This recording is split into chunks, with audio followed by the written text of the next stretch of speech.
Going on, guys? Clock's on the stove.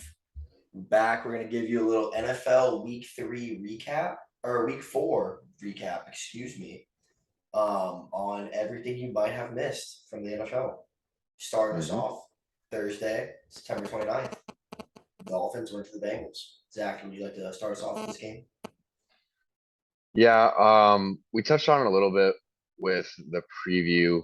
Um, I'm not going to say too much about it. Obviously, with the whole Tua situation, that was kind of a blunder from the concussion protocol perspectives. If we're going to go strictly based off what went down in the game, I don't really know if Teddy's the answer for them. I don't really expect too much from him or what he was going to be able to do once he came in.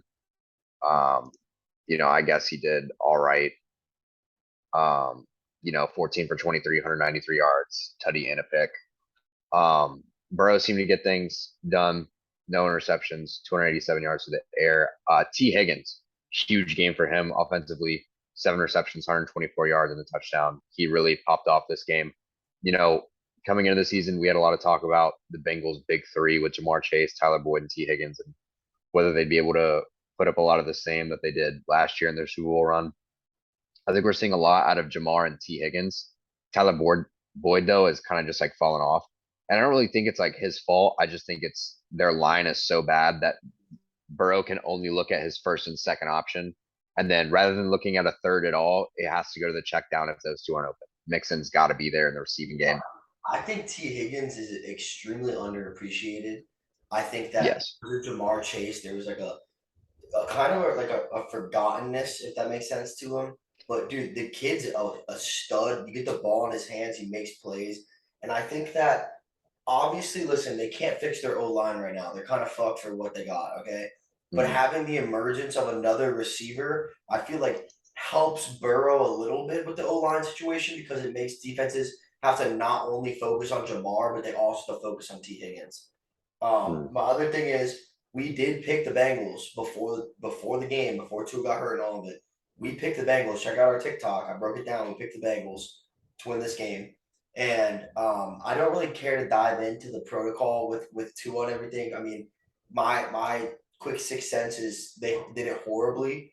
And to blame Tua, which is what some people are doing, is extremely immature and inappropriate for that situation because I mean, like I talked about it with fighters in my gym. It's like if I got rocked in a title fight and I'm clearly like not good to fight, and Vince or Mahmoud, one of my coaches, are like, "Yo, you still want to keep fighting?" I am going to say yes.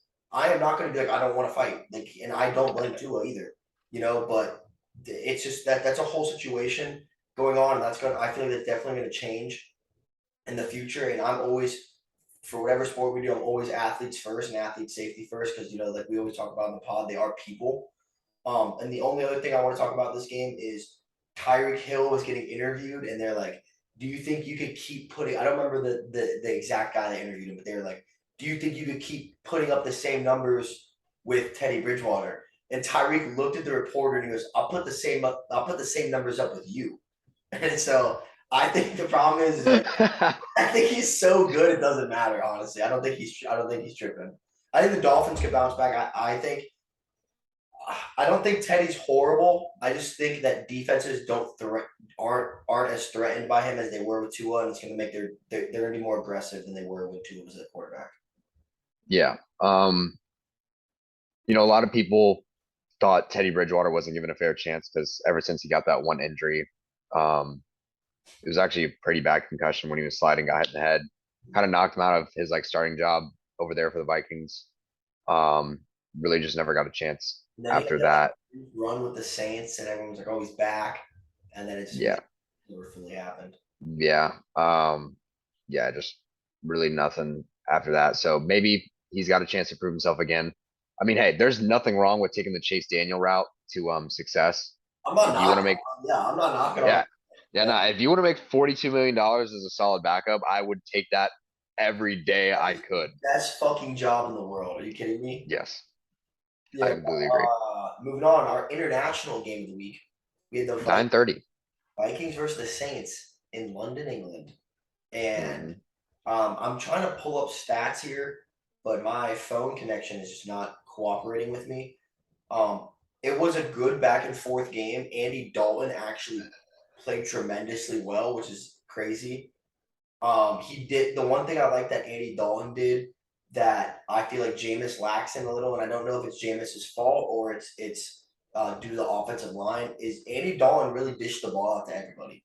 He did a good job at letting it get everybody the ball. Jarvis Landry had a touchdown. Olave, he did a good job at using the whole offense. Now I know if you're a Michael Thomas owner, that's a little concerning to you because Jameis literally only threw to Michael Thomas. But I do like that Andy Dalton kind of, and that's that veteran in him. He understands how to use the field and stuff. Vikings look good. They got Dalvin Cook more touches. And what have we been saying since week one? If the Vikings use Dalvin Cook, they're gonna win fucking football games. And the only other thing I have to say is, bro, how upset would you be if you're a Saints fan or that Saints kicker that went for the game time field goal and it hit off the goalpost twice and took a bat and took a fucking Vikings fall. Um, I mean, like we said, kickers deserve to be in the game of football, and it's exactly for stuff like that. They can win you games, they can lose you games. It's all about it. One thing I'll comment Oh, I got my. about Andy Dalton. I'm sorry. Yeah, about Andy Dalton. I think once Michael Thomas comes back, he will get a lot more of the target share. I think just because he was out with injury, they forced Dalton into sharing the ball a lot more, and that just comes from his veteran um leadership. He's been through this before. He's led multitude of teams, especially with the Bengals. He kept it clean, and that's what you want from a backup quarterback. You don't want him to necessarily take over the game, a la Cooper Rush. Shout out him. He's been playing great, but Dalton did what he had to do. He outplayed Kirk in my mind, or at least in the quarterback rating sense. Dalton 108 to Cousins 84. Even QB 60 and Cousins at a 47. Yeah, so either way, Dalton just played better, played cleaner. I'd like to see that Chris Olave is getting a little bit more of the target share, especially this as the season progresses. Coming out of Ohio State, we've seen the dominance of Ohio State receivers in the league with Terry McLaurin, Michael Thomas, Garrett Wilson over there for the Jets. I mean, it's just constantly proven that the reason why I think Ohio State QBs fail so bad in the NFL is because they get exposed when they don't have the amazing receiving core that they have. That's Because if a you that's a great hypothesis, Zach. That's a no, great hypothesis. it's factual at this point because if you look at it, dude, Fields had Garrett Wilson, who's like the number one receiver on the Jets, Terry McLaurin, who's the number one option um On Washington. on Washington, and then now you have Chris Olave, who's the number two option behind another Ohio State receiver on the Saints. So it's just proven that like Yeah, you're and getting also these. his backfield was DeAndre Swift. So Yeah. What? No, DeAndre Swift played at Georgia. Yes. yeah, no, I don't know why I thought Ohio State. Because he did play at Georgia Who for a was the year running with back at Ohio State? after they had Jeff Teague, they had Masters, they had a couple. They really haven't had a dominant running back threat since like Zeke, Yeah, it's weird. um, They were kind of like an RBU for a little bit. a little bit, and then once Urban Meyer kind of passed it to Ryan Day, it's been strictly passing and receiving. When they had that, it literally like card that whole year when they went from um Braxton Miller to JT Barrett to Cardell Jones. Literally, you had Michael Thomas and three other number one like first round draft picks at receiving. So like it didn't matter. It really didn't matter. You might have literally just found the reason to Ohio State quarterback failures. I mean, I could have told you that like years ago because I mean, then again, people may sit here and be like, "Oh, well, Justin Fields hasn't really panned out." I'm like, "Bro, you, the Bears just suck. The Stand Bears just suck." but there's times where he can be great and he still sucks. Okay, he can be great for 3 plays. Yeah, I agree. For 3 plays. Like he had one 50-yard throw last week, and it was like a Bears miracle. fans are like, "Oh my gosh, he's the Lord and Savior." And then you put up 6 points. So Real quick, before we dive into congratulations. the next game, because I know this is NFL pod, we want to keep NFL. I do have a one just for you, Zach. A quick questionnaire right here. You ready? Who Yes. has a better a wide receiver? You Ohio State or LSU? I mean, you want to talk about the cream of the crop? I Because feel like before you go, we agree those are definitely the top two. Like those two schools produce the best wide receivers. yes, Okay, now yes, who would you pick though?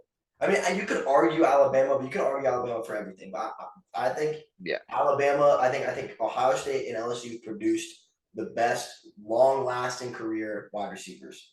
I mean, I got my chef's hat on, so let me put this in cooking terms. You know, LSU is like that one dessert where like you eat it, like you may eat it a lot, but there's just that one time you eat it and you're like, oh my God, this is the best goddamn dessert I've ever had. Yeah. But Ohio State on the other end, it's every time you eat it, you know what you're getting. You're getting quality product each time you get it. But the problem is LSU isn't as consistent or has the depth that Ohio State produces. But when they do produce, it's godlike. Yeah. Justin Jefferson, Jamar Chase, like you've seen it. Odell Beckham. Odell Beckham, Jarvis Landry. Yeah. Like they have years where they just have like two of the best talented like wideouts. And then they go like on a hiatus. For Ohio State though, they just get like, oh, here's another 5 star, here's a 5 star, here's a 5 star, here's a 5 star. Everyone. And I think the other thing is, and like I said, we'll wrap this up real quick. I think the other issue is two things. One, the quarterback value at Ohio State is always much better than the quarterback value at LSU. Listen, you get your Joe Burrows, you get your Zach Mettenbergers, you get your occasion, but you don't have the consistency at quarterback as you do at Ohio State. I think the other thing is the style of play due to conference. I think you need to run the ball more in the SEC than you do in the Big Ten. I mean, actually, the Big Ten's pretty even, but I feel like the importance of the run game is like something that the SEC is like founded on. You Yeah. know, so I I think think another reason as well. Yeah, I think the last thing I'll say on it as well is I think Ohio State's spread system is one of the best spread systems in college football. You have to respect the amount of O line recruits that they bring in. So like you have to commit and respect their run game because look, even as quality and as talented as their receivers are and beating you over the top, and you want to drop back and run a cover four or a cover two shell on them, if they diagnose that and see that, they have no problem handing off 20, 25 times a game and letting their running backs absolutely carve through you because that is the staple of Ohio State football.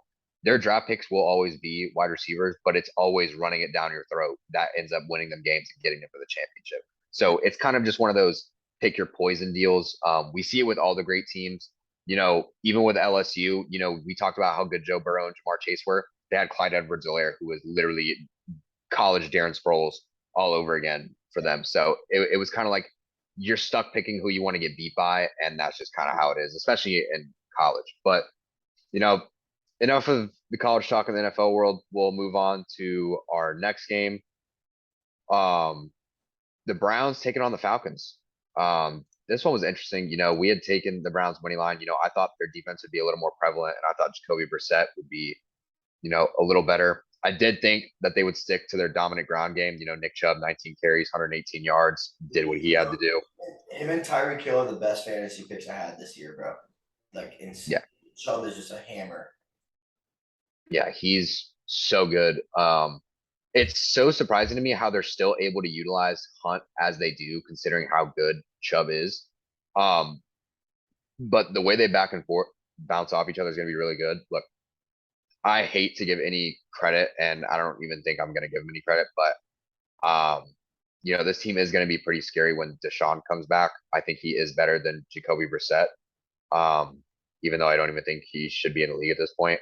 But I mean, even with what they're doing now with Brissett, I still think they're on the right track. Sitting at 2-2 now, but their division isn't great outside of the Ravens. The Ravens are kind of like running that, but Steelers looking extremely weak. They're probably going to go 1-7 once we get to their game and look at their schedule. They just ran into they got outmatched this game. Falcons did what they needed to do. Marcus Mariota only 19 passing attempts, 7 completions. Yeah, Uh, Mariota is fucking horse shit. He's so bad. I don't know yeah, what I don't know if Ritter doesn't look pro ready enough yet. I don't know what it is. I don't know why they're rocking Mariota, but the only reason they won this game was because of running. I mean, dude, they had 6 guys run the ball this game. They had 202 rushing yards. I mean, like both their touchdowns came from rushing. Like they did, the running attack is what saved them. Like that's what won them the game. Um, Yeah, defense, I the agree. defense performed as well, pretty solidly as well. I'm not gonna just knock them. But dude, if you're an offensive fantasy owner for the Falcons of any player, you need to drop him because they are not getting the fucking ball. Dude, Drake London with 2 catches and Kyle Pitts with one. That is absurd. That is literally absurd. Yeah. I just don't think Um, Mariota's that good. I think it's I don't want to knock on him too hard. I was never a big fan of him, but I do think he's an example of his feet was some of the reasons for success in college. And now that he can't use his feet to the same extent in the NFL, he's getting shut down because like he's just they're doing like no corners fear him. You know, they're not like, oh, he's gonna pick us apart. Yeah, I mean it's kind of weird because when you look at the stats, it kind of looks like the Browns won this game. Um, but yeah, I mean it's just it's NFL, bro. The Falcons got their game, like they played well, but the way they won is not longevity. And if I'm not mistaken, Zach Watts, Cordell Patterson's hurt right now. he is on the IR, so Yeah, he's so done. Um, they are fucked. yeah, I took a huge fantasy hit with him going down, but fortunately, ended up working out because I had Melvin Gordon, who now is RB1 for the Broncos, considering their running back also went down. So Javante William owners and Cordell Patterson owners, I feel for you. Psych, I don't care. You all suck. You're below me. I have not lost a fantasy game in any of my leagues since the first 2 weeks. I went 0-2 in two of my leagues. I'm undefeated in one still, and then haven't lost since. So, fuck them, as I'd say. But yeah, I I think the Browns will bounce back. If you look at, so this is hilarious. Look at this. Cleveland had 35 rushing attempts. Atlanta had 35 rushing attempts, but then Atlanta only had 7 receptions and Cleveland had 21. Like, how does Brissett have 35 Dude, that's what I'm passing? How did saying. Look at it like if you look at it statistically, it looks like the Browns should have killed them.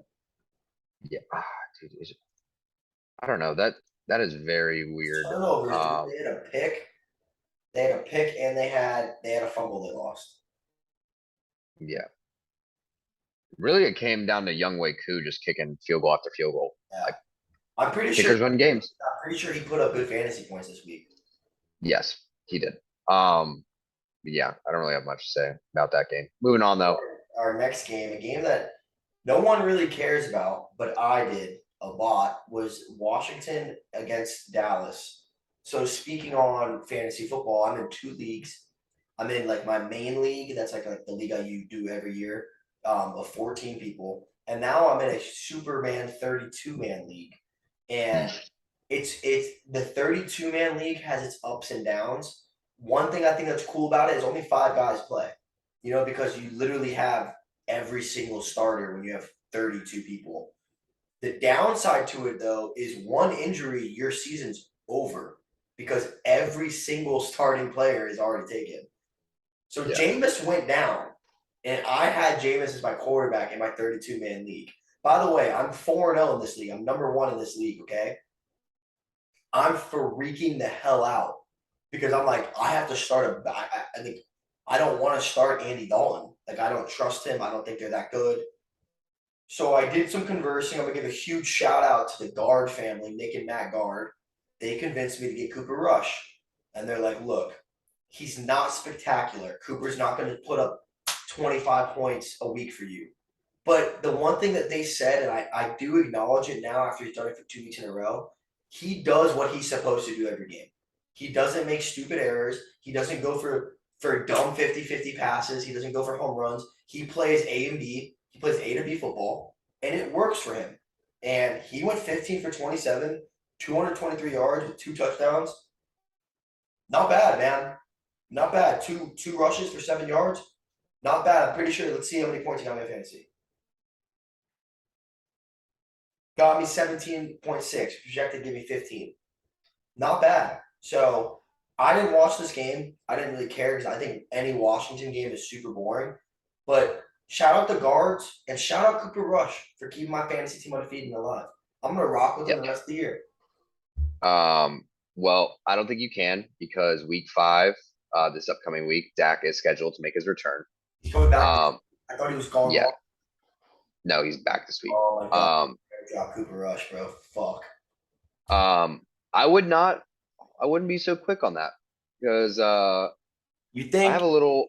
You think? I'm hypothesizing something here. Let me figure something out real quick. Bold, So the Zach. Cow. It's very bold.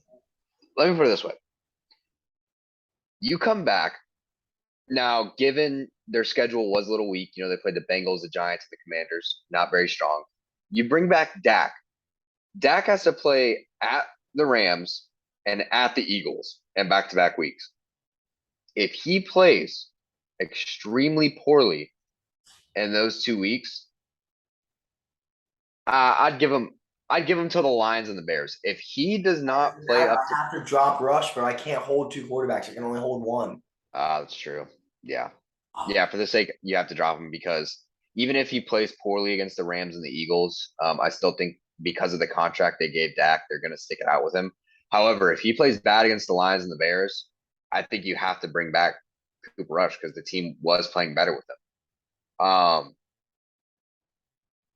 They okay. So a report was I'm released six. sorry to interrupt you. We're in a fantasy football emergency right now. Okay, Do not drop him. Do not drop him. I have to. Not yet. I just read report 6 hours ago. They're saying Dak isn't officially out yet, but he is still facing issues gripping the football. Okay, so I'm not gonna drop him yet. Okay, but I Wait. Teddy Bridgewater is available. Okay. He's playing at the Jets, and he has Tyreek Hill, who's also on my team. Look. You know what? No, this is a non-podcast conversation. We'll Yeah. work. No. Yeah. Let's move We on may to our have to just. Yeah, we may just have like fantasy episodes as well. We might have just add that in the schedule. yeah, Fuck it. because there's just a lot of shit going There's a on. lot of shit going on in our fantasy lives that have But just become detrimental. our next game was Seattle going to Detroit. I only have a few things to say about this game.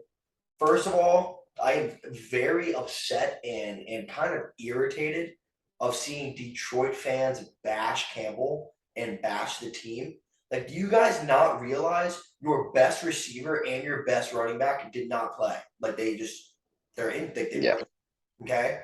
And now what is weird is that they used to be a defense heavy team with a bad offense, and now it's like the roles kind of flipped. Like they're putting up numbers, but their defense sucks, which is weird. The other thing I have to say is, and I'm gonna keep saying it because I'm honestly a Russ hater. The Seahawks are kind of better with Geno Smith. They're Look. kind of better. Look. People called me a madman for having Jared Goff and Geno Smith on my fantasy team. They said, "What the fuck is that?" They called me a madman for starting Hawkinson in my flex slot. I won my league because Mr. Geno Smith TJ Hawkinson. 23 for 30 with 320 yards, 2 touchdowns, no picks, no sacks, with a 91.3 QBR. How about this? Geno Smith and Rashad Penny were so good, the Seahawks did not punt one time. They did not punt. I don't know. All Now, I'm look, saying is the Seahawks look a little bit better with Geno. they are indeed looking quality. I unfortunately did drop Geno this week, though. I'm sorry. He's facing the Saints. I don't think he'll be going too crazy. It's weird though that I do think it's a little weird that Kenneth Walker kind of sucks. Dude, every week I feel like I'm reading a report where it's like, oh, it's the Kenneth Walker breakout game. It's the Kenneth Walker Yeah, breakout game. I'm like, in college he was disgusting at Michigan State. oh, he was, but he still ain't Rashad Penny.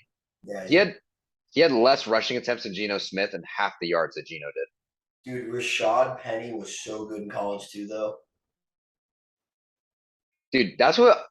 Okay, well, I'm gonna like briefly entertain this conversation because it pisses me off every time anyone poses it.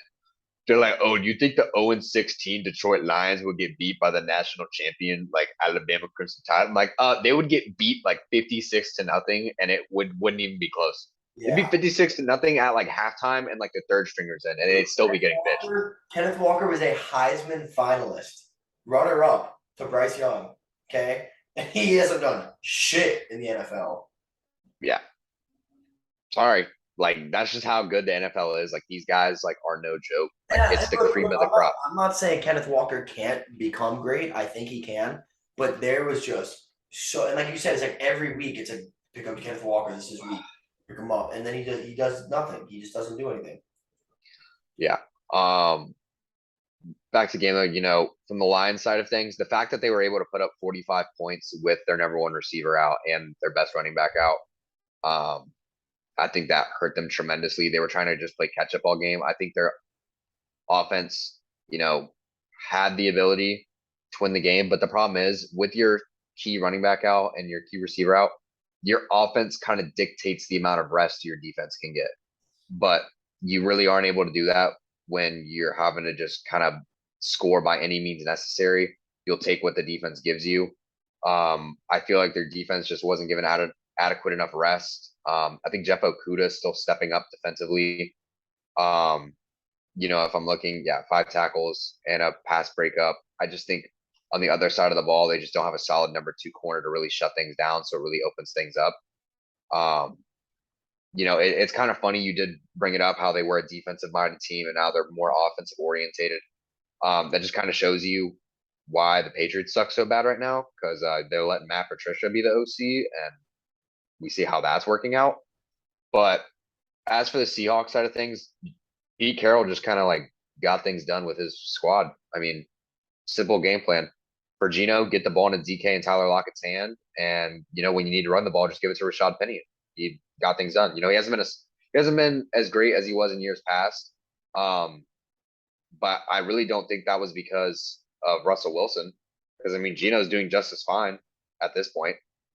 But really quality win for Seattle. It was the highest scoring game we've had all year, and shout out Scorigami, first Scorigami of the year.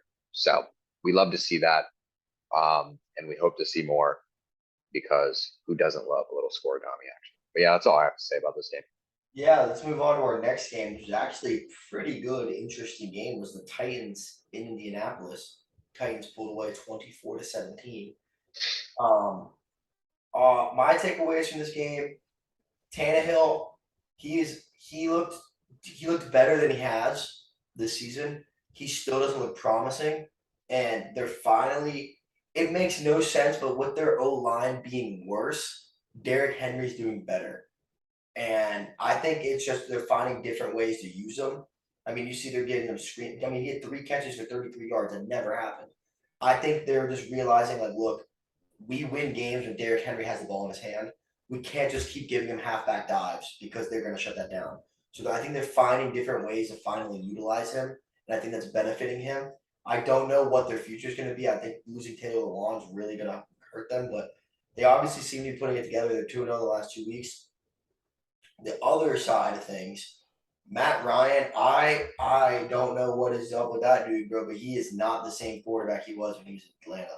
He's really Yeah, not. And I don't think, and this is something I want to make very clear. I don't think Matt Ryan sucks, and I don't think he did suck. I think he was unbelievable. I just think he's one of those guys where he's not like Aaron and he's not like Tom, where he can like age like wine. That's a very rare instance to be that age and to still perform at that level. And yeah, also, Zach and I were talking about before the pod started. They like everyone knows that false football that the Colts had the best O line entering the season, and they are not playing anywhere near to that. I mean, Jonathan Taylor 20 touches for 42 yards. He's literally touching the ball and getting tackled while the ball's in his hands.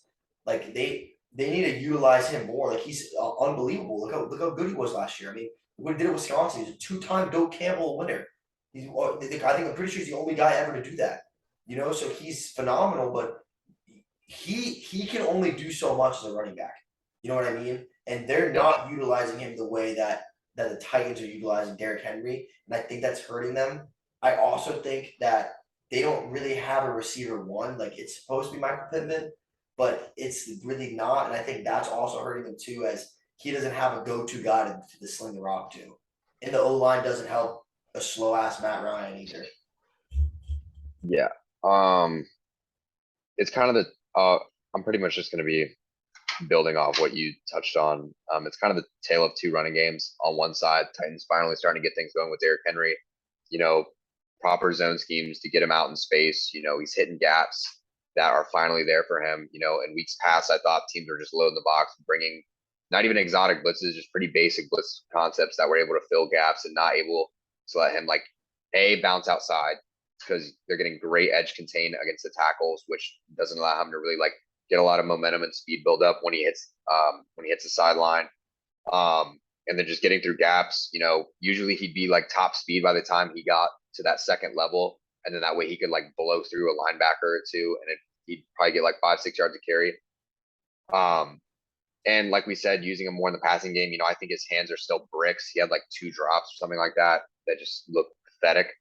But I like that they're not giving up on him. They're still giving him chances to get some receptions, you know, work in the screen game. As for the other side of things, you know, I think the Colts, it's not a utilization issue because, you know, anytime you give a running back 20 carries, that should be good enough.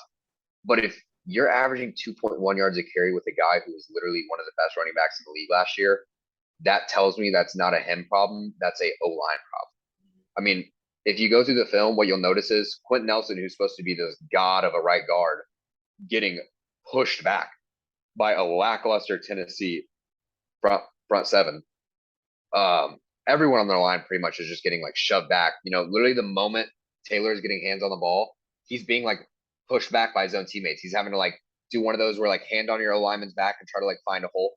That doesn't really work for him. I think what makes him really successful is he's able to identify gaps, identify a hole, and with his immediate acceleration and top speed, he's able to hit the hole and be gone. And you really can't stop him at that point. I think the issue is now is with how poorly their line is playing. You know, Matt Ryan's not able to go through all his reads because, you know, he's a quarterback that as a pocket passer, and, you know, the pocket passer is kind of dying these days because he's not able to go through all his reads. He doesn't have the speed to escape anymore. So he's getting sacked immediately. And if they become reliant on the run game, you know, there's nothing really there for Taylor to work with. So it's not like they're gaining any yards. You know, from a reception standpoint, Taylor had 1 catch. You're not even using him in the screen game at all. Like He's not like Derrick Henry who has brick hands. This kid, he's proven that he can catch. he's an athlete. He's an all-around athlete. The man can do it all, and they're just like failing to utilize him. Like you said, I thought Michael Pittman was the obvious number 1 on this team, and I don't really even think Tennessee has like a number 1 corner that can like necessarily knock someone down for all 4 quarters. You know, I guess Malali Cox just had the benefit of the doubt of working well against the game plan that Tennessee had drawn up.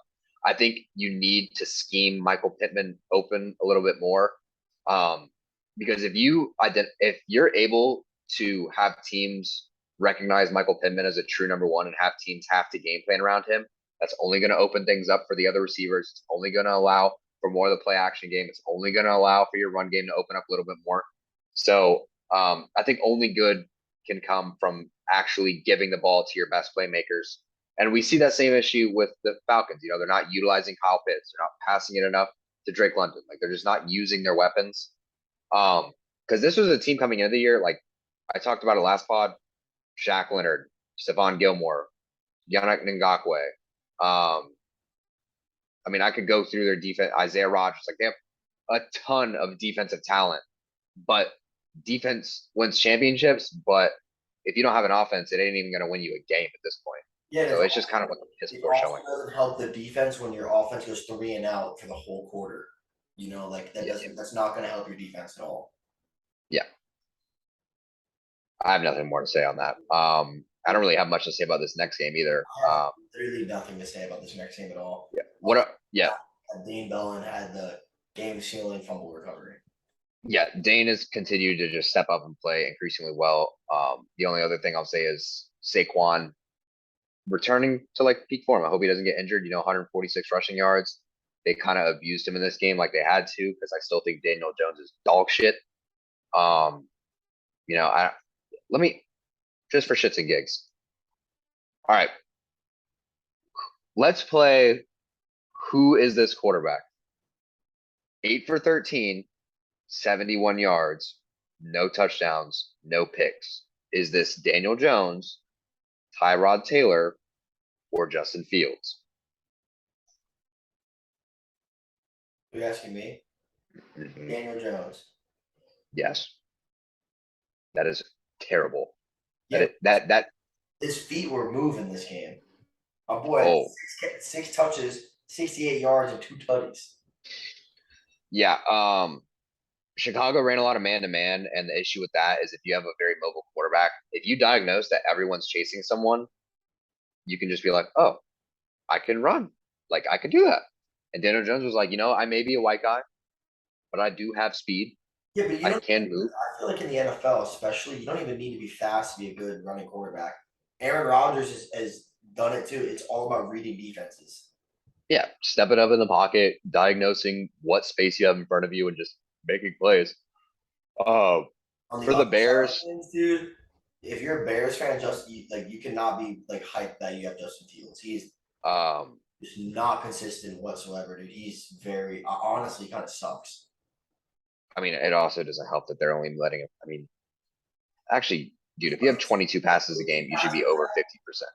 Yeah, that's a good amount of 22 attempts Yeah, is pretty good.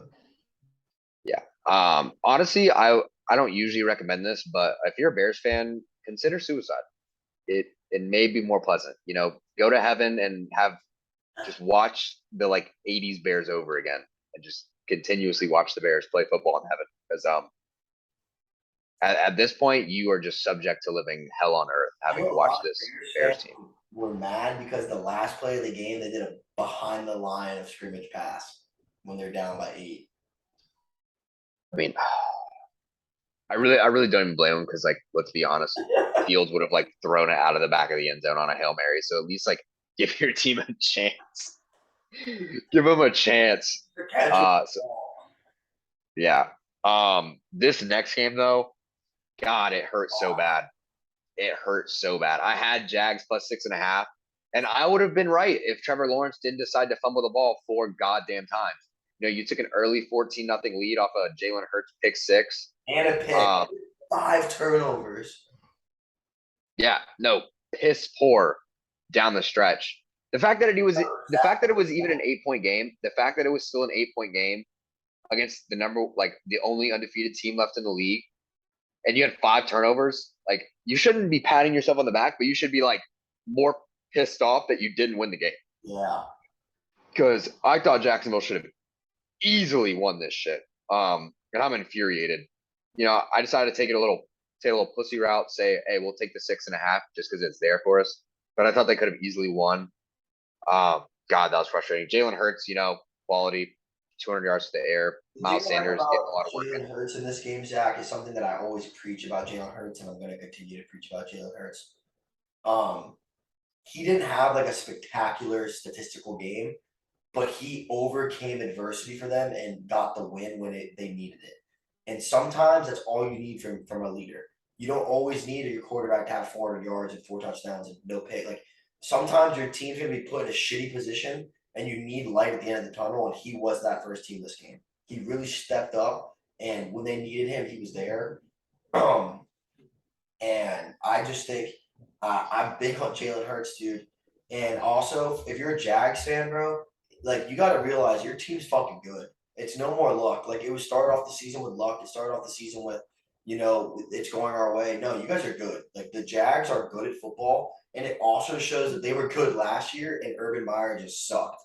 So big Doug Peterson guy, big Jalen Hurts guy. It was cool to see Dougie back in Philly, but I just think Philadelphia was a better team. And when it got closer to the end of the game, where the turnovers and the kind of like a little bit of luck for the Jags going on wore off, and it was like me versus you. I don't think they matched up with the Eagles head up. I don't think they're as good as the roster depth wise.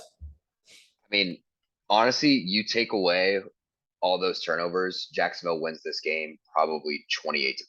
Oh yeah, they body them. Yeah, body. They murder But them. But I loved it because I have the Eagles defense on fantasy, and they got me 19 fucking points. yeah, Philly had 50 total rushing attempts as a team, so that kind of tells you how easy it was for them. Whew, wow, that was just a fucking joke of a game. Yeah, that's all I'll really say about that. I'm not really too pleased. As Sean Tucker would say, I am not pleased with my performance. This next Uh, game is another game I really don't I didn't watch, nor do I really care about the Jets beating the Steelers 24-20 in Pittsburgh. I Um, hate to say I told you so. I hate to say I told you so, but I did say not only would the Jets win this game, but it would be the reason why Kenny Pickett would be the starter. um, And what would you know? Kenny Pickett is now the starter, and they still lost. all I have to say, my only takeaways from this game, first of all, dude, you can go to when me and Big Meech broke down the NFL draft a year and a half ago. I talked shit about Zach Wilson then, and I'm gonna talk shit about Zach Wilson now. I don't think he's worth a shit. I think he played on a extremely explosive BYU team that played nobody, and it was during the COVID year, so it made him look really good. I don't think he's that good.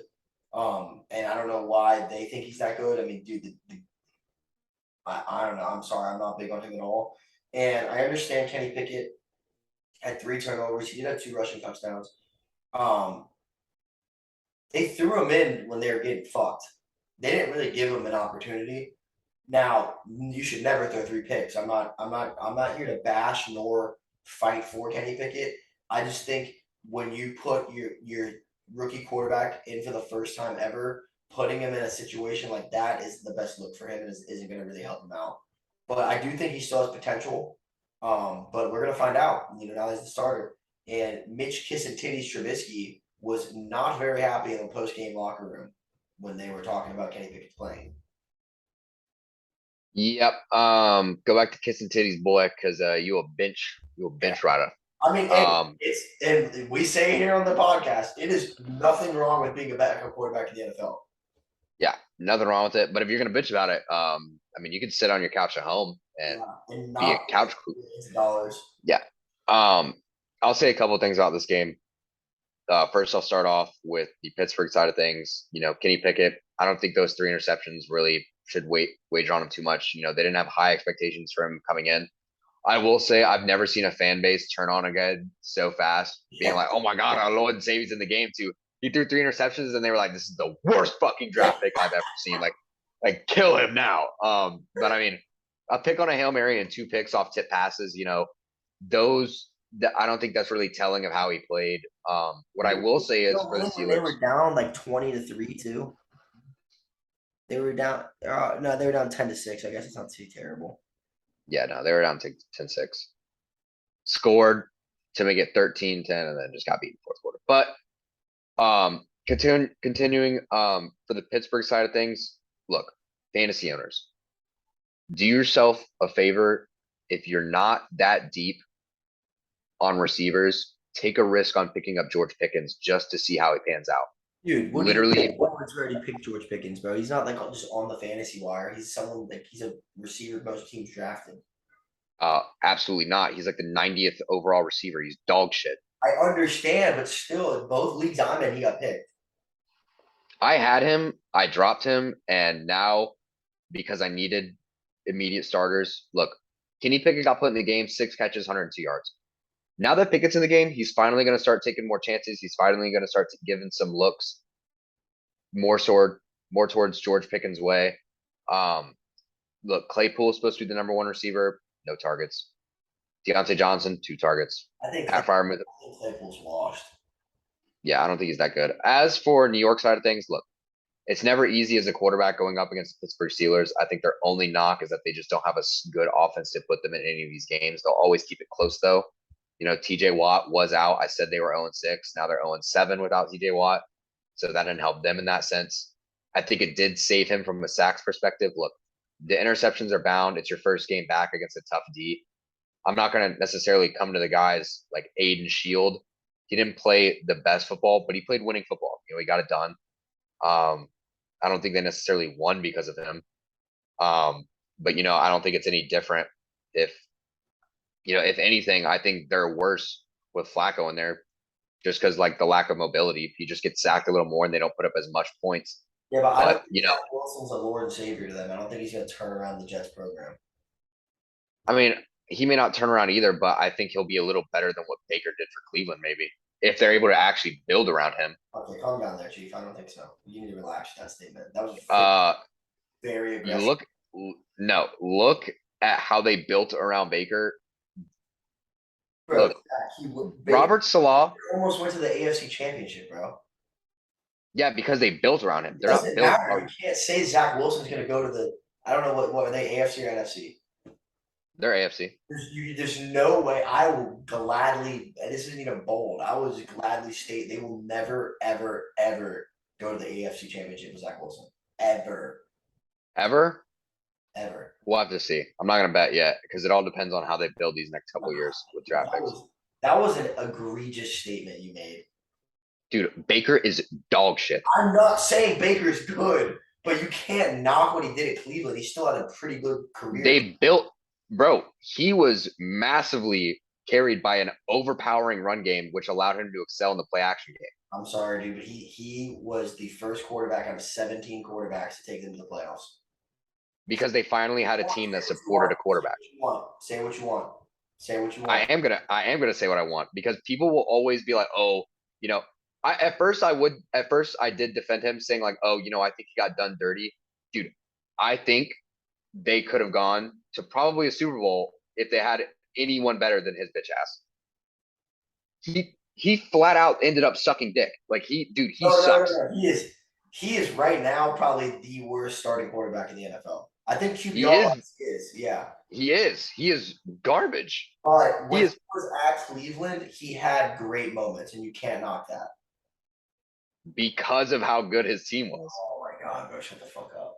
No, dude, he is largely carried off of how good his team was. And I fully believe that now. Now that it's like proven to me, because like at first I was like, oh, it's a shoulder injury, he'll bounce back. I came to his aid. Nah, fuck that. If an He offensive is, coordinators in 4 years, just not gonna. yeah, still garbage. You had Nick Chubb. All right. Anyways, our next game, probably the game of the week that happened, and probably the wildest, most confusing game. The Bills beat the Ravens 23-20 in Baltimore, but the Ravens were up 20-10 and a half, and then scoreless in the second half. Yep. So my takeaways, um, I feel like Lamar didn't play horrible. Yes, he had 2 picks. That's not very good. That's not good at all. It's never good. But it's also kind of the point where it's like he's doing a little too much to try to get them to win the game. It's like he's kind of having to overdo it a little.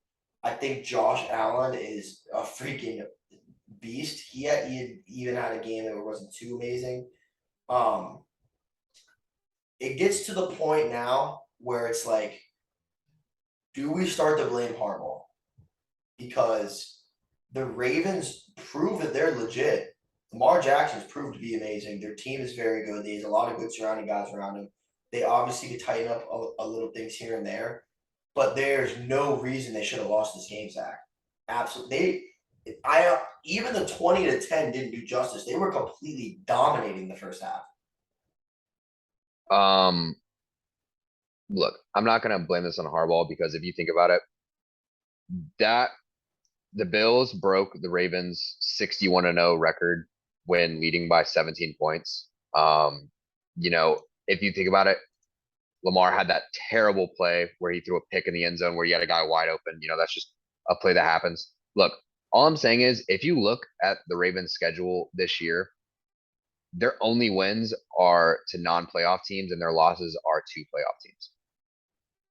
It's just kind of it's how it is, bro. They're a great regular season team. They're fine, but once they play these, now given the Dolphins game, not on Lamar's shoulders, played amazing offensively, but when it comes down to it against these playoff teams, all they do play some contain, force him to make deep shots down the field, and it's not that he can't; it's just he can't do it as consistently as some other guys.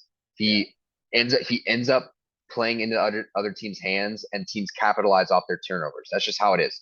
Like all that happens is the Ravens have like one or two mistakes that it happens to fall on Lamar, and it doesn't always fall on him, but sometimes it does. Usually in the playoffs, that end up just being one or two few mistakes that the defense capitalize on, and the Ravens are never able to recover. And if they fall down early, if they end up falling down early and go into the second half to where they stop utilizing the run game, they can't run as much. Lamar can't use his legs. They're fucked. Like, let's just be honest, it does not help them whatsoever, and I don't think their game plan suited for that. I think what they are suited for is taking the lead early, maintaining that lead, and using their run game to kind of dwindle teams out. That's what I think they're built on. But as of now, I don't really know if I'm sold on the Ravens, dude. I need, and the rest of their schedule doesn't help either. Bengals, not really a playoff team this year. Giants, not a playoff team this year. Browns, not a playoff team this year. Bucks, interesting. We'll see. Saints, no. Panthers, no. Now, Jags, let me throw you a question here, Zach. Do you think another reason due to Lamar, like you were saying, the throwing issue, isn't entirely him, or is also that he doesn't really have a wide receiver one? I mean, He I does, would say yes. really doesn't though. You can't like he doesn't. I mean, Mark Okay, tight I end, agree. tight end that could really be receiver one is Kelsey. Outside of that, I mean, I didn't even know who Duvernay was until this season started. Look, Duvernay, return specialist, turn receiver. Look, this is what I'm gonna say. I would use that as an excuse, but if you want to get paid the amount of money you want to get paid, you now no longer have the luxury of asking for weapons. I agree. You cannot ask for a number one because your team can't afford it. You are literally you might not even I'm sorry. Yeah, keep going. no, you might not even have Mark Andrews if once they pay you.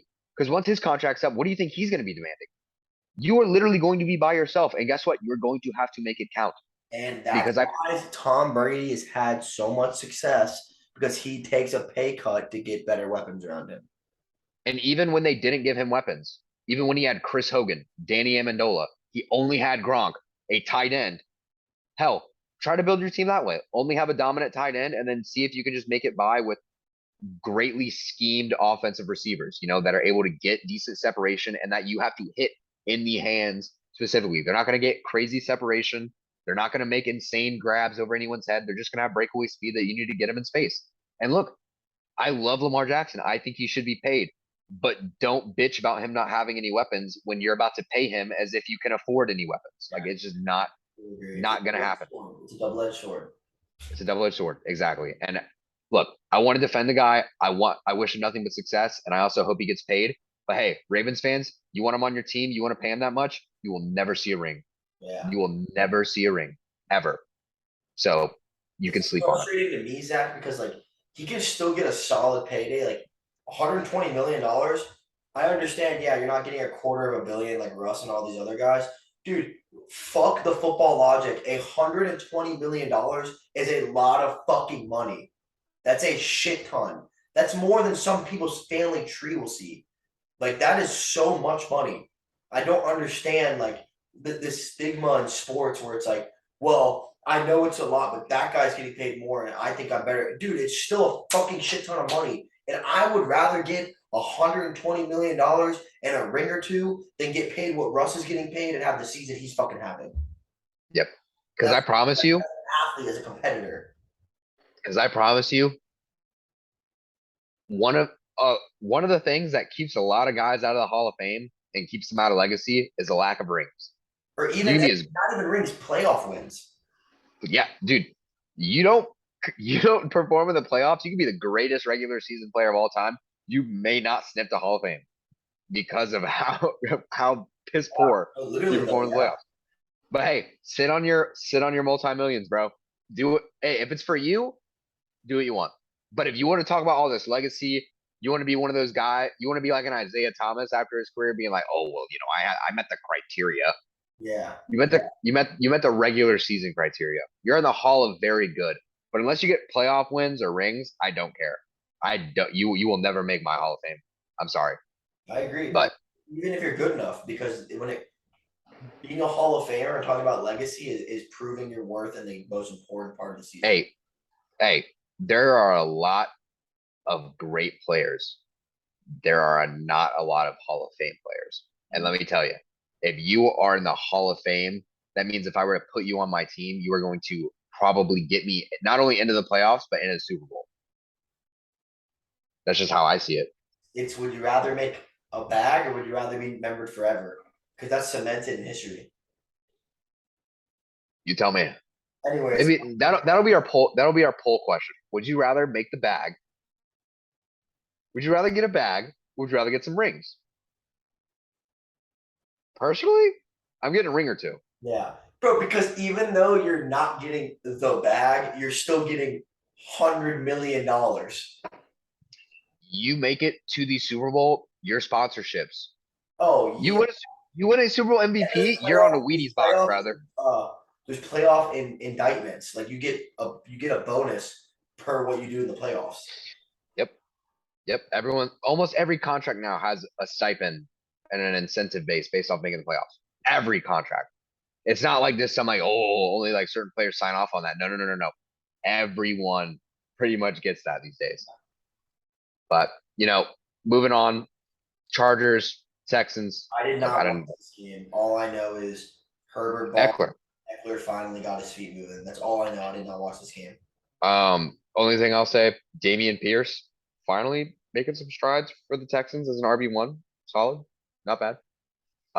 Bills isn't I- that bad. yeah, no, Mills isn't terrible.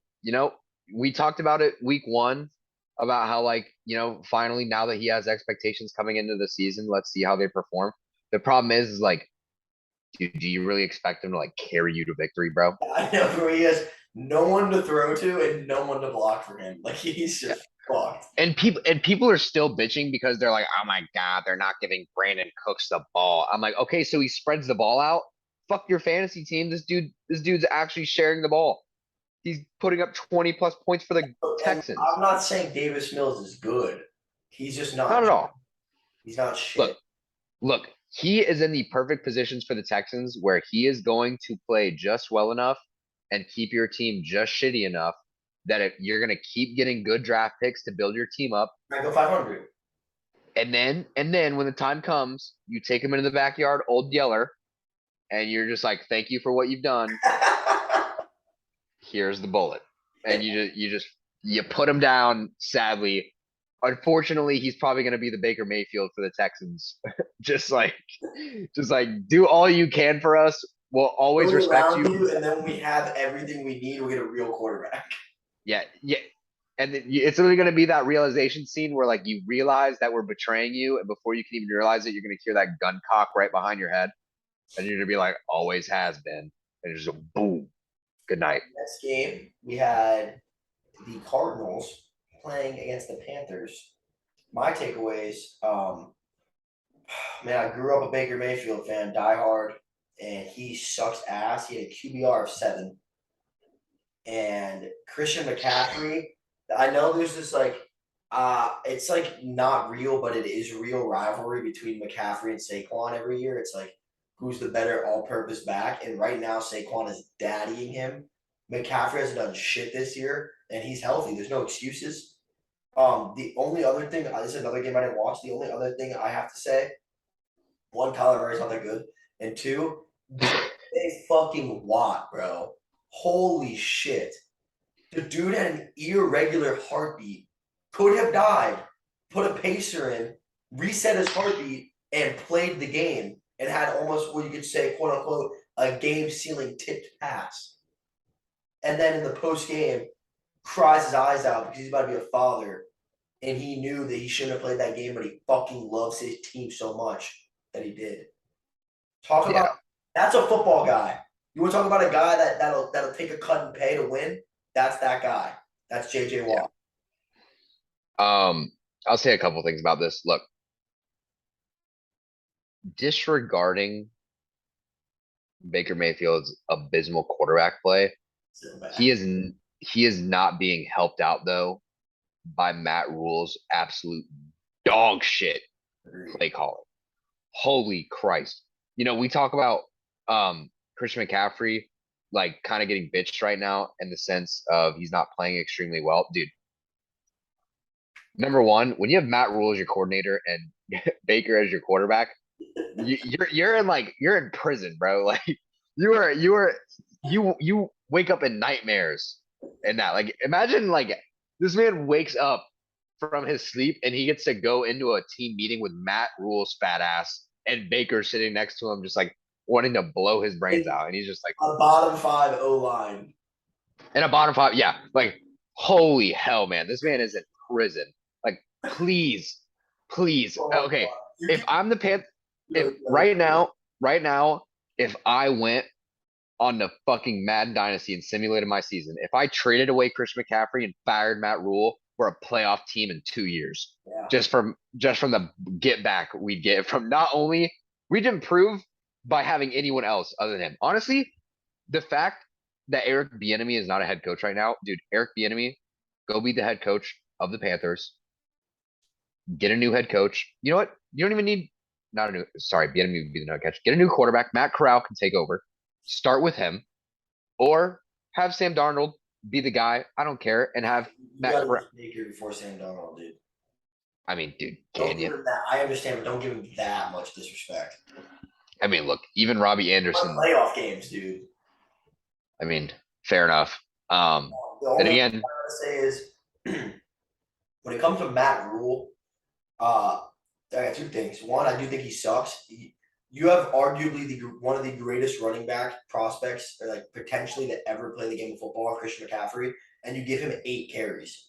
You give him 8 carries. Okay, that's dog shit. Secondly, I don't blame him for sucking and being a head coach in the NFL. This dude coached 2 seasons as a head coach in college. 2 seasons. And he had one good one, and they're like, that's the guy, let's get him. Like, he had no resume at all. They rushed him so much. I don't understand that.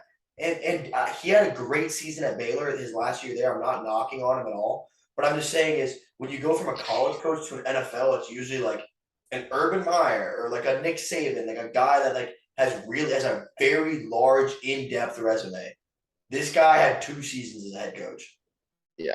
Um, I'm a firm believer, and I don't think any coach should go from college to the NFL. I think you should always be an NFL assistant coach, or a coordinator before you get a head coaching job because Yeah, I agree. it It's so it different. is it's a completely different ball game from college to the NFL.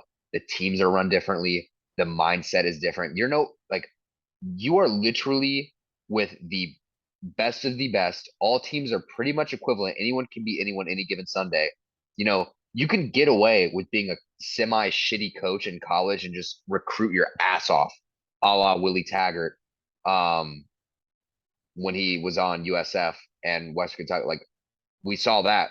Let me give you a Now, insight. Let me give you a first-hand insight to support your point. When Greg Schiano came and coached at the Tampa Bay Buccaneers, I went to school with his kids for 3 years. Some of my lifelong friends, Matt and John Schiano. But I remember talking to their dad one time when I was at their house, talking to Greg, and he's like, the way you approach the team is entirely different. When you're a college head coach and a kid misses practice or a kid does something stupid, you have a scholarship to hold over his head. He's in classes you can hold over his head. Like you're kind of a father figure to him. When you're in the NFL, these are grown ass men. So you can be like, yo, Zach Watts, defensive end. What the fuck is good with you? You need to be doing this. And he's gonna tell you, go fuck yourself. You know what I mean? Like it's a completely different approach altogether. Dude, you go from college where Shiana can be like, we're gonna do this, we're not gonna do this, we're gonna be in bed by this time, boom, boom, and the kids they might be like, fuck you, Shiana, but they're gonna listen. Versus in the NFL, they'll just be like, I'm getting traded. Fuck this, I'm out. Or fuck you, I'm not listening to you. I'm getting paid millions of dollars. I'm gonna listen to you. It's like it's a lot different when they're grown ass men. You know what I mean? yeah, yeah, I completely agree with that. Outside of that, I will talk a little bit about the betting perspective of this game. This is where you kind of get dragged down by, the betting odds. People were so miscued, like, oh, like why is the favorite -1 to Carolina? Why is 86% of people betting on Arizona? Like, oh, it's an obvious trap game. Let's bet on Carolina. No. Stick with your gut. Not Look, every stat is a fucking trap game. yeah, yeah, not every stat is a trap game. Look, there are some insights that will help you pick some solid bets that'll win you some money. This is not one of those games. Stick with your gut. If you actually study the game of football, it will end up working out. Look, this is still a work in progress for Clocks on the Stove. We will get a lot of picks wrong. We're gonna end up with a lot of picks right. I promise you by year 2 or 3, we're gonna have decent insight into these games to know what the fuck we're talking about. It comes with trial and error. It comes with actually studying the game. For our whole lives, we've been in school for the most part. We've just had the opportunity to be able to tune into games and just give our personal insights into games. Now we're starting to look at it from more of a business perspective side of things. Like it's our duty to kind of win you guys money, to have you guys tune in and work like a business deal. From a viewer's perspective, we want to give you something to where you can put money in your pocket. From our end, we want you guys to tune into us so we can earn more viewership. It's just kind of how it is. Real It's a quick, 50-50 street. shout out Reese Schwartz. Okay. He listed the clocks on the stove through a 3-leg parlay for $20. New York Giants +3 Seahawks money line and Cowboys -3, and he got a payout of 174. So we're not perfect yet, but we're also not doing horrible, which is good. Yeah, and you also got to look at it from our NFL basis specifically. We go over every game. Look, if we wanted to, we can simplify it down to 3 or 4 games we're super confident in, but we want to go over every game at this point just to see how confident we are on these games. We want to see where we're missing and where we're hitting. Because right now, if we just narrowed it down off rip, if we have one bad week, it's going to look really bad. But if right now, if we're just sitting at like 50-50s, and that means next year and years on, we can become even more accurate and realizing where our weaknesses are. You know, right now I feel like we know where our strengths rely on, but I feel like it's more important for us to identify where our weaknesses are and build from there. So that's kind of like what we're doing from our perspective. So if you think we're not doing the best on our picks, then hey, comment down below. Let us know where we could do better at. We'd love to learn from you guys as much as you want to learn from us. That's just kind of how I perceive it from the betting standpoint of things. Yeah, we got But left to wrap up. I'm gonna let Zach take this one over, but real quick, all I gotta say is Zach was 2 for 2 in his picks of rookie quarterbacks playing this weekend, and the first was Kenny Pickett, and the second one was in this upcoming game, Bailey Zapp, as the Green Bay Packers won in overtime against the Patriots, 27-24. Zach, take us away on this. yeah, so you know, I did think we'd get to see some bit of Zappy. Now, it did come off the misfortune of Brian Hoyer getting injured, going into concussion protocols. Thankfully, a team actually took the concussion protocol seriously, took him out of the locker room. So we got a chance to see Bailey Zappi get a chance. Look, I don't know how you properly pronounce his name. Throughout the entire broadcast, they were saying Zappy, so I guess it is Zappy. I don't know. Yeah, BZ. Look, BZ, I had a wave of realization the moment he got put into the game. I knew what the Patriots were going to do the moment he came in. They were going to run it on first and second down, and then probably run it again on third. But then on a random second down or an early down, they'll give him a play action, which would be wide open, which would make him look decent, get some confidence in him hitting his receivers. We saw the Devontae Parker touchdown. Here's where my disappointment came into the game. You're in Lambeau. You get a quality Green Bay team into overtime on their home turf. You punt and you return it to the 50. You need you need a first down and a little bit of gain to kick a guaranteed field goal because Nick Folk inside of 50 yards has been perfect the last 3 years. And what do? You run 2 straight run plays, which you've done the entire fucking game. And then on an obvious 3rd and 6 passing down, you force Bailey Zappi, who has never taken a snap under center until the pros, you force him to take a drop back pass and throw a pass short of the line of scrimmage to a tight end.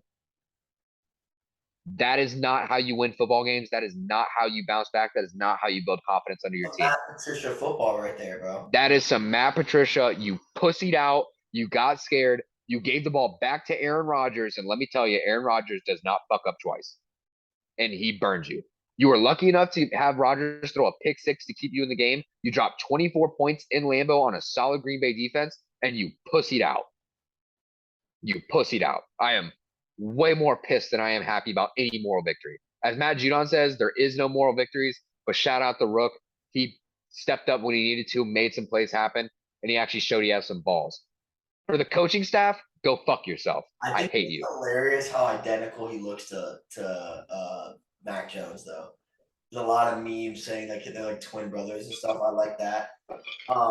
Great game to watch. Super fun. I was with a couple buddies that had Green Bay -7, and they were fucking furious because they threw some decent money on this game. The only thing I gotta say is I like Bailey Zapp. I thought he was good in college. I think he's a better alternative than Brian Hoyer. But his touchdown was a delay. Yes. His touchdown was a delay game. How the refs didn't see that. It wasn't like it was like it hit 0 and he got it. It was like a good 3 seconds. 0, reset to 40, and then started counting down again. Here's my thing. That's not The no. Listen, NFL, real quick before you go. That's not on Zap. That's not his fault. I'm not mad at him. I'm saying that's horrible officiating. yeah. I will say though, there's been a lot of times in games where, um, if you pay attention to the play clock every time, you'll notice there's been a lot of times where it'll hit 0 and then like they go a couple seconds after.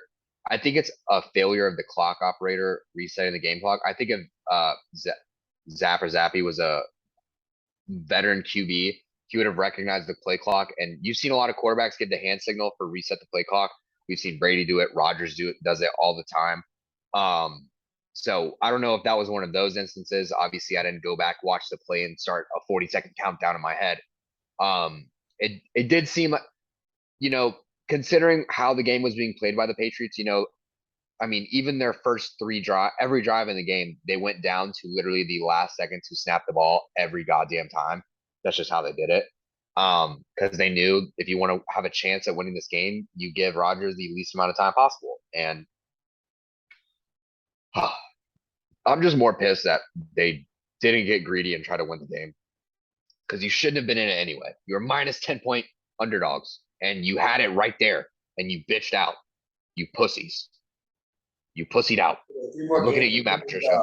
To get this wrapping up, we had the Broncos losing the Raiders get their first win of the year, beating the Broncos 32-23. And I think it's hella ironic that Russ finally played good and they lost. The only other thing I got to take away from this game is even though Russ played well, their offense still sucks. And I always fight for Derek Carr, but dude, he's really not that good this year, like at all. Yeah. I don't know what it is. I don't know if it's their schemes, this or that, but they won this game because of Josh Jacobs, and I won my fantasy this week because of Josh Jacobs. So shout out Josh Jacobs in that run game. But Carr was not hot. Russ finally cooked a little. Good for him. Might have been some good luck that we posted that on our Instagram. But for the most part, kind of a shitty game. Look, kind of our like meme we've been running with is what did Russ cook up this week? So if I were to kind of put into words how Russ cooked, it was kind of like you were starving so badly that you didn't really care what he did as long as he put edible food on the table and like you ate it and you were like, oh my God, this is the best food I've ever had in my life. But if you Yeah, you're like, oh my God, thank you, Russell Wilson, for cooking, for chefing it up. But if you think about it, the only reason he played decently well is because they were losing the entire game, so they were forced to throw the ball the entire time. I also think this kind of like made people realize that it's not entirely on Russ because if you actually watch Denver's scheme, dude, they run the ball on first and second down and then force Russ to throw the ball on the most obvious passing downs of all time. And it's just not working in his favor. And, you know, unfortunately, Javonte Williams got hurt, but because of his injury, it allowed Russ to cook even more because they got to open up the passing game even more and he was able to do something. Now, were they losing the entire game and it had him throw on some soft ass zone defense? Yes. But, the man finally put up more than 20 fantasy points. I don't even have him, but having to see him constantly suck I played ass. against him, and it honestly scared me a little. Yeah, like Russ finally cooked a little. Now he may have just put a Pop Tart in the toaster. Um, shout out, but decent. Not bad. As for the Raiders, I think Josh McDaniels is a terrible head coach. That's all I'm gonna say. I think Oh, hey, he ain't no John Gruden.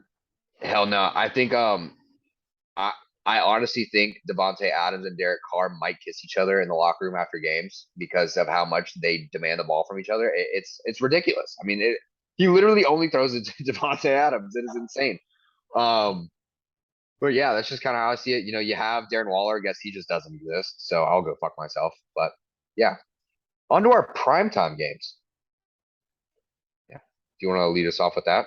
Kansas City Chiefs went to Tampa Mm, Bay and beat the Bucks ass 41-30. yeah.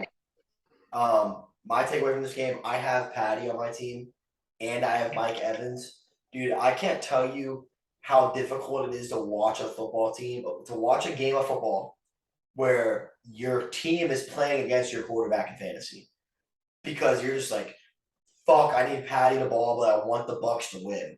And Mike Evans shot him out. He ended up breaking the Bucks record for most yards as a player, overcoming James Wilder.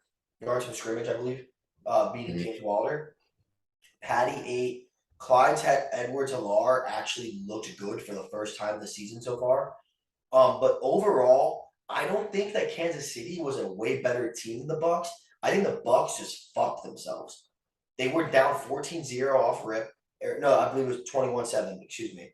Yeah. They were just playing catch up the whole time, and that's not how the Bucks win. Like the Chiefs are a team that can like play catch up and have electric offense keep going, but the Bucks don't play like that. I mean, fumbling the fucking opening kick return and then going down 7-0 within the first minute of the game is not good in the NFL.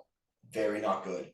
So it's just like there's this trend with the Bucks where I don't think they suck. I think a lot of people they're just jumping the gun too fast on that. It's that they're still finding themselves, if that makes sense.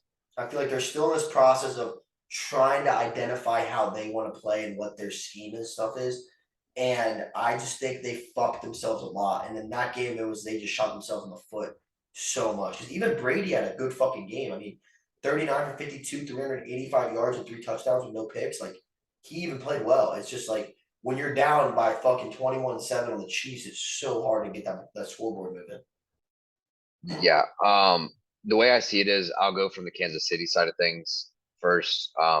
Just great utilization of play calling. I thought they kept the Bucks defense off balance the entire night.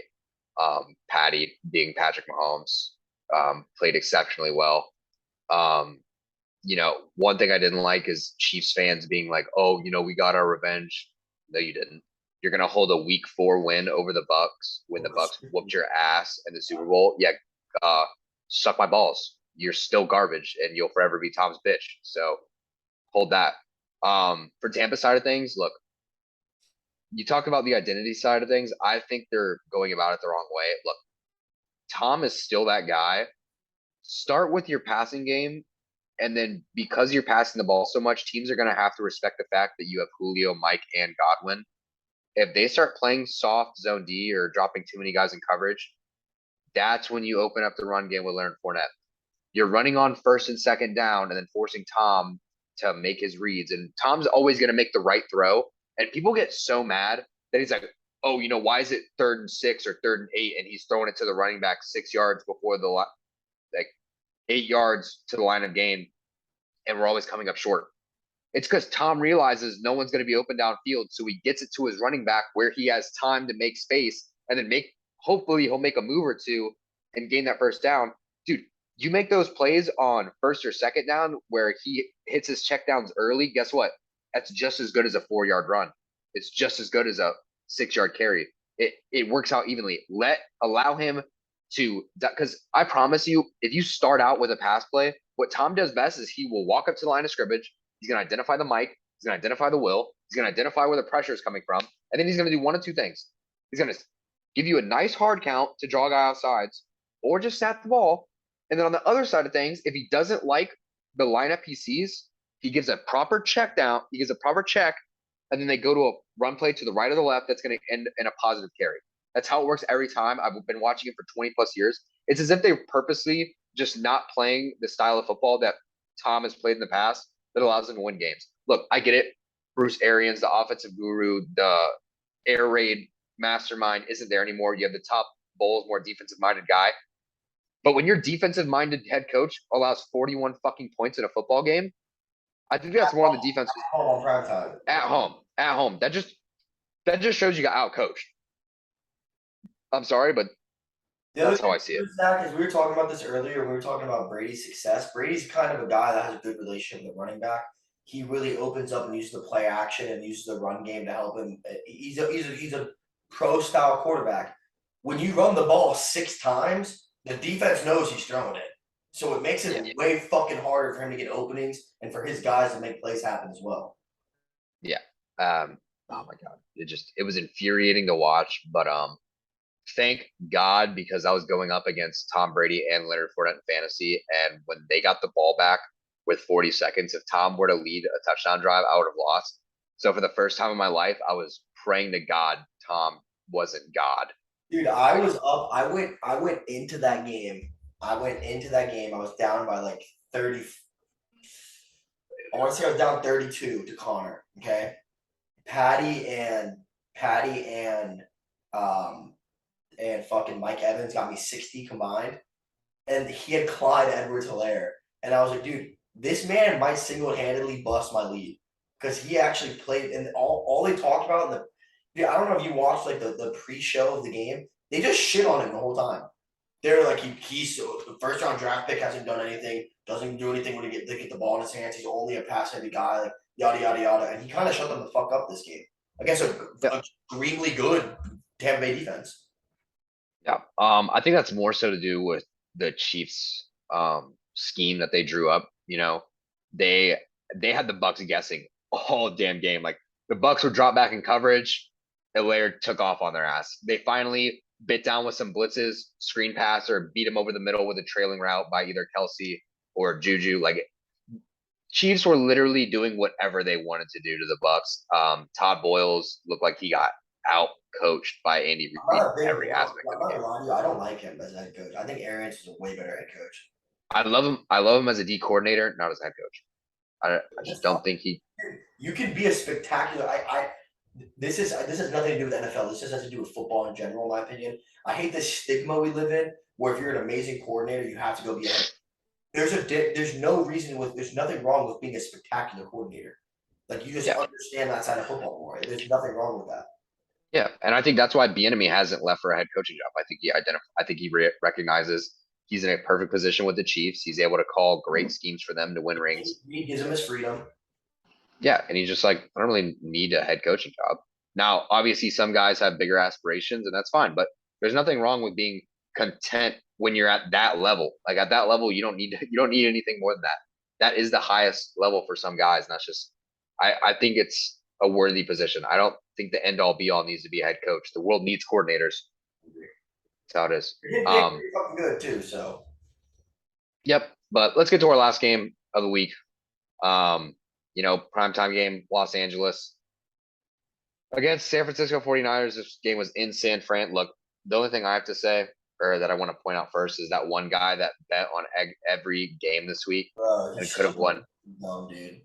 He's No, so he's not dumb. No, you stick that out. You dude, stick that out. bro, what you do is you fade your pick. You throw that also you add another leg to the parlay on the 49ers so that you still win. You lose a little bit of money, but you still win. I mean, yeah, but if you think about it, he probably didn't have that much money in his bank account to begin But with. I'm He's telling you only right throwing. now, if I had 20K going to that game, my shit's gone. I'm out. Out. He had a $10 bet that could have paid out to $80,000. Dude, but you're being fucking Lamar Jackson right now, Zach. You think $10 or 20K isn't a lot? It is a lot, but I've never seen in 20K his words, in my life. in his words, in his words, he said, "I thought it was disrespectful that they were only going to cash me out for 20K." He's like, "Look, I went into it not going to pull it out anyway. Why am I going to pull out of it now? If I lose the bet on the last game, Well, it might as be as if I lost the bet on the first game." Barstool betting like threw him a party and flew him out to Vegas and shit too. So like he definitely was using it for some clout. And I wouldn't be surprised if they gave him a little bit of money on the side. Yeah, look, not his fault because in our picks we took Los Angeles too. And what happened? Matt Stafford, literally being the racist Dude, motherfucker he is, he fucking can't throw to anyone sucks. else. He He literally sucks. cannot throw to anyone else other than Cooper Kupp and Tyler Higbee. I have him, Oh, so I'm not mad about that. But I had to get rid of Allen Robinson. Dude, Allen Robinson had 2 catches. not only that, dude, you're paying this man 3 years, $45 million, and you don't even throw him the fucking ball. He literally just stares down Cup. It would be He different only stares down Cup. if Stafford was getting the ball to Allen Robinson, and he was getting like, let's say 5 to 8 catches a game and sucking. Then you're like, fuck Robinson, that's on you. Like you suck. But you can't even you can't even criticize his game because he doesn't even touch the ball enough to be a factor in the game. 2 catches. And I picked him up in fantasy. I'm like, oh, sleeper fucking pick. I got him late in the draft. It's like sleeper pick. He's gonna take the spot for Odell. Everyone's gonna fucking scheme for Cup. Allen Robinson is a great one. So far in his career, he's been a great wide receiver. He's been a very good wide receiver. But you can't. The one thing about wide receiver is not like running back where you're guaranteed touching the ball. You can only get the ball when they give it to you, and he doesn't fucking give it to him. And it's crazy because you talked about this last week how you traded Jared Goff. You traded fucking Stafford for Jared Goff. Jared Goff is legitimately playing better football than Matthew Stafford. Stafford He's a top sucks. 10 fantasy. He sucks right now. He's not doing anything. And I don't understand it. And it's making me question last year's success. It really is. Because I don't think he's good right now at all. Agree. 7 sacks or 54 fucking yards. No touchdowns and a pick. Yeah. Bro. Great week of football though. Great week. Very solid. What? Only have more exciting games next week. We'll have our preview for week 5 coming up shortly. Another exciting amount of games. Thursday night matchup, which you probably won't be able to get to the preview. Snooze Fest, you ain't missing much. Colts at Broncos. So either Russ is gonna cook or Taylor's gonna get things going. And I have a feeling we may be disappointed on both sides of things. Yeah, we will not have the Thursday night game in our week 5 preview, but we will have a preview of the Thursday night game on our TikTok at Clocks on the Stove. Check it out. Thank you guys for tuning in. And that was our week 4 NFL football recap.